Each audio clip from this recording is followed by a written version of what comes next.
Hola, benvinguts i benvingudes al show del Draxi. En aquest vídeo, com sabeu, o no sé si ho sabeu, aquest canal compleix un any. I aquest vídeo serà una mostra de balls del Draxi, o sigui, jo. I al final del vídeo tindreu una sorpresa molt especial. Així que disfruteu del vídeo. Comencem! I com no podia faltar, en aquest vídeo estaré jo, el Nano Pirata.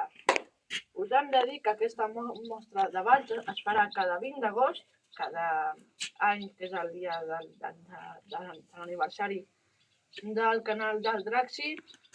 I enguany com a convidats tenim els gegants de Reus, els gegants del Pi i la família Robazabas. Comencem amb els gegants de Reus. Els gegants de Reus apareixen documentats des del 1621. Fins a finals del segle, la ciutat tenia dues parelles de gegants, una de gran i una altra de més petita. Pel que sembla, anaven vestits de guerrers moros, amb sabres i turbants. Les gegantes anaven vestides segons el temps de la moda. El 1756, amb els gegants força deteriorats, se'n feren de nous i amb el cap d'un dels antics es va fer un gegantós sense faldilles, amb les cames del portador a l'aire. Aquesta figura se la coneixia com a bitxet, diminutiu de bitxo amb bé, ja que portava a la mà una mena de fuet o tralla que en voltar servia per obrir pas entre la gent. A finals del segle es va construir una gegantona de mida més petita, aprofitant el cap d'una de les gegantes que s'havia trencat i representava una dona d'ètnia negra. A l'inici del segle es va... Perdoneu. A l'inici del segle es van construir tres noves parelles, amb les quals es volien representar amb els gegants als 4 continents, els bitxets, Europa, els moros, Àsia i els indis, Amèrica. Però no es van construir l'última parella. Els gegants tenen 3 tonades tradicionals. La marxa, que és un toc de cercavila, el balset, potser la tonada més popular de la festa major, i el toc de processó, que s'assembla a les tonades que s'interpreten en altres poblacions per acompanyar els castellers. També es toca la sonata antiga, anterior al 1860, i el vals de la processó. S'acompanyen per una colla de grallers. Pere Cavaller diu dels músics en una orella un clavell i a l'altra la ploma amb què desembussen la llengüeta de l'instrument.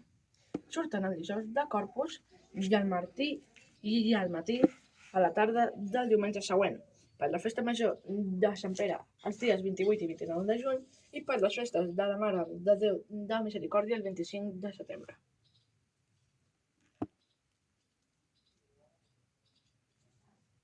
L'any 1993, Reus se celebra els dies 10, 11 i 12 de setembre la ciutat gegantera de Catalunya. L'any 2017, Reus celebra els dies 12, 13, 14 i 15 d'octubre el Congrés i Trobada Internacional de Gegants i Imatgeria Festiva. A la festa major ara surten rèpliques dels gegants originals, construïdes a finals del 2004 i que s'incorporen el 2005 a tots els actes del servici festiu. Els gegants originals, bitxets, i la Murassa original estan exposats al Centre de la Imatge de Mas Iglesias i els gegants moros i indis al Museu de Reus Salvador Vilaseca. Amb tots vosaltres, els gegants de Reus!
Després dels gegants de Reus venen els gegants del Pi. Els gegants del Pi són unes figures ben emblemàtiques de la cultura popular barcelonina. Tenen una història rica i fascinant. Aquests gegants que representen un noble moro i una dama cristiana són els gegants més antics de Barcelona, després dels gegants de les ciutats, amb arrels que es remunten a 1601. Els gegants del Pi apareixen documentats per primera vegada l'any 1601, en la processó del Corpus de Santa Maria del Pi, juntament amb els gegants petits. En 1780, durant el regnat de Carlos III, la parròquia del Pi va crear una parella de gegants petits que van participar en diverses processons i es van popularitzar, acompanyant els gegants grans en diverses ocasions. Les figures originals, que representen un noble moro i una dama cristiana, han sofert diverses restauracions i actualitzacions al llarg del temps. En 1986 es van batejar amb els noms d'Elisenda i Mustafà. A causa de la fragilitat de les peces originals, es van crear còpies que s'utilitzen en les cercaviles i processons, mentre que les figures originals es conserven a l'església del Pi i només surten en ocasions especials com el pregó de les festes de Sant Josep Oriol. L'entitat s'encarrega de mantenir viva la tradició dels gegants del Pi, organitzant sortides i actes relacionats amb la cultura popular. Les còpies dels gegants es poden admirar a la casa dels entremesos, mentre que les figures originals es troben a l'interior de l'església de Santa Maria del Pi. Els gegants del Pi participen en les principals festes de Barcelona, com les festes de Santa Eulàlia, les festes de la Mercè i especialment les festes de Sant Josep Oriol, on tenen un paper destacat. En resum, els gegants del Pi són una peça fonamental del patrimoni cultural de Barcelona, amb una història que s'estén per més de 4 segles. La seva presència en les festes i cercaviles de la ciutat és una mostra de la riquesa i vitalitat de la cultura popular catalana. Amb tots vosaltres, els gegants del Pi!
I després dels gegants del Pi de Barcelona arriben els últims convidats, els gegants de Mataró.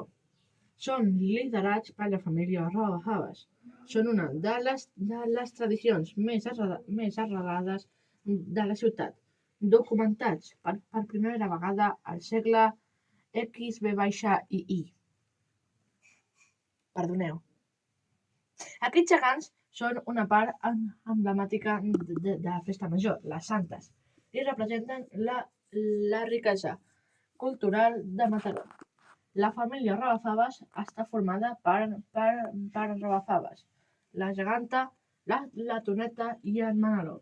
A més, els acompanyen els nans de Mataró, un grup de 18 capgrossos i el bestiari, amb figures com l'àliga, el drac, el dragalió, la momerota i la momeroteta. La tradició dels gegants a Mataró es remunta a segles enrere, quan aquestes figures eren part important de les celebracions locals. El seu origen es confundeix amb la història de la ciutat, que es remunta a l'època romana, quan es deia Iluro. Actualment, els gegants són una part fonamental de la identitat cultural de Mataró i un atractiu turístic durant les Santes. La família Roafaves surt durant les Santes i també un dia per les festes de Sant Simó. Amb tots vosaltres, la família Roafaves de Mataró.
Doncs fins aquí la família Robafaves.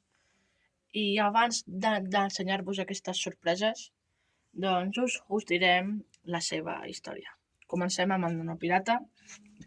El Nano Pirata va ser creat a Capafonts per una vida al poble i com ja van dir a la xerrada dels 130 subscriptors, es va fer pel cap de colla dels gegants de Capafonts, l'Albert, que en aquell moment tenia 5 anys, i doncs és el seu cap gros, que ara està una mica patxutxo, però que d'aquí un temps anirà al taller, i pues, va ser presentat, no va sortir amb una presentació, sinó va sortir un dia pel poble i des d'aquell moment que ja surt amb tots els gegants que hi ha cap a fons.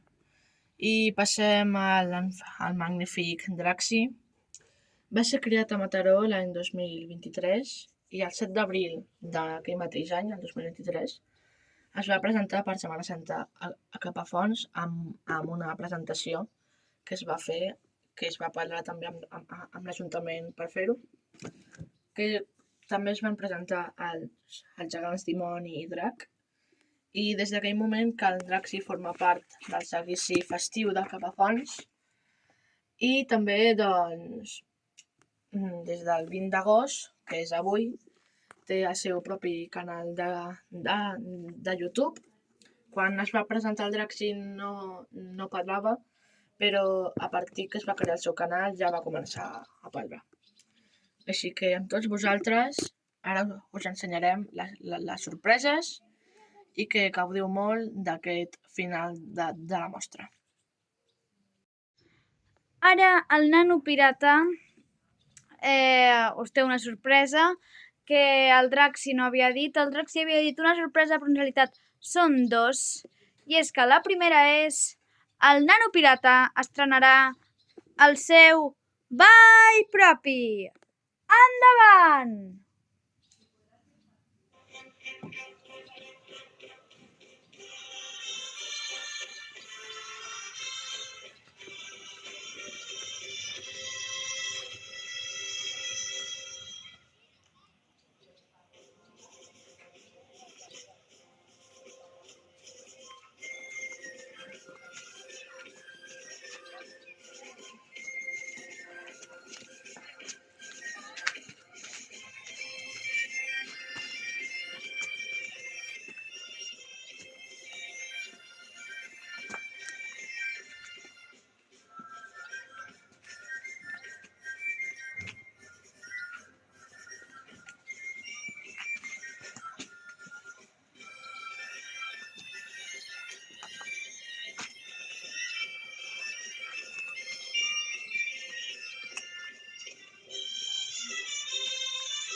I bé, ja hem arribat en aquesta recta final d'aquesta primera mostra de balls del Draxi que se celebrarà cada 20 d'agost. Ja hem vist bastants balls, el ball dels gegants de Reus, dels gegants del Pi de Barcelona, de la família Robafaves de Mataró i el ball propi del Nano Pirata. I com no podia ser d'una altra manera, el Draxi ens estrena el seu nou ball, i que també és ball propi. Endavant, Draxi!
I ara, la ballada final de tots els gegants.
I ara, el ball final del Nano Pirata i el Draxi.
Doncs fins aquí aquest vídeo. Fins aquí aquesta primera mostra de balls del Draxi. I aniversari del canal, del show del Draxi. I ja ens tornarem a veure amb aquesta mostra el 20 d'agost de 2026. Espero que us hagi agradat molt i... Adeu!